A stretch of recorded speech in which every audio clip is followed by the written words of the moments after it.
ലൈവിൽ അനീഷിനെ ഷാനവാസ് നന്നായി ചൊറിയുന്നുണ്ട് കേട്ടോ. അനീഷ് എങ്ങനെയാണോ ചൊറിഞ്ഞുകൊണ്ടിരുന്നത് അതേപോലെ തന്നെ ഷാനവാസ് തിരിച്ച് ചെയ്യുന്നുണ്ട്. അനീഷിൻ്റെ ഒരു സ്പെഷ്യൽ എന്ന് പറയുന്നത് ഒരു കാര്യത്തെ അനവധി തവണ പറഞ്ഞുകൊണ്ടിരിക്കും. അതേപോലെ തന്നെ ഇന്ന് ഷാനവാസ് അതേ കാര്യങ്ങൾ ചെയ്ത് ഇറിറ്റേറ്റ് ചെയ്യുന്നുണ്ടായിരുന്നു അനീഷിന്. അനീഷിന് നല്ല ദേഷ്യം വരുന്നുണ്ട്.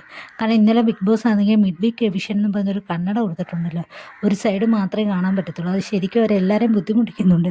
ചിലരൊക്കെ ഇട്ടുകൊണ്ട് നടക്കുന്നുണ്ട് കൊള്ളക്കാരെ പോലെ തോന്നുന്നത്. അങ്ങനെ അനീഷ് അത് ഉപയോഗിക്കാതെ കിച്ചണിൽ ദോശ ഇടുന്ന സമയത്ത് ഊരി മാറ്റി വെച്ചിരിക്കുന്നു. അപ്പോൾ അനീഷ് അത് ധരിക്കണമെന്നും പറഞ്ഞ് ഷാനവാസ് അവിടെ കിടന്ന് റിപ്പീറ്റ് ചെയ്യുന്നുണ്ട്. അതേ കണക്ക് തന്നെ ആ വീട്ടിലുള്ള എല്ലാ ആൾക്കാരും ഇതേ ആവശ്യം തന്നെ റിപ്പീറ്റ് ചെയ്തെന്ന്. ശരിക്കും അനീഷിന് ഇറിറ്റേഷൻ ഉണ്ടാകുന്നുണ്ട്. സത്യത്തിൽ അനീഷിനെ കൈകാര്യം ചെയ്ത് ഷാനവാസിന് നല്ല ഭംഗിയായിട്ടത്. അവിടെ അനീഷ് എന്തെങ്കിലും പറഞ്ഞാൽ അതിനെ തിരിച്ച് മറുപടി കൊടുത്ത് പിടിച്ച് നിൽക്കാനുള്ള കഴിവ് ഷാനവാസിന് മാത്രമേ ഉള്ളൂ, മറ്റാർക്കും ഇല്ല. അത് ലൈവിൽ ഇന്നിപ്പോൾ നടന്ന സംഭവമാണ്.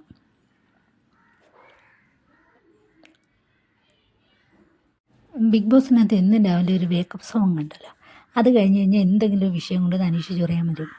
ഡെയിലി വന്ന് ചെയ്തുകൊണ്ടിരുന്നത് സുപ്രഭാതം സുപ്രഭാതം സുപ്രഭാതം പറഞ്ഞുകൊണ്ട്.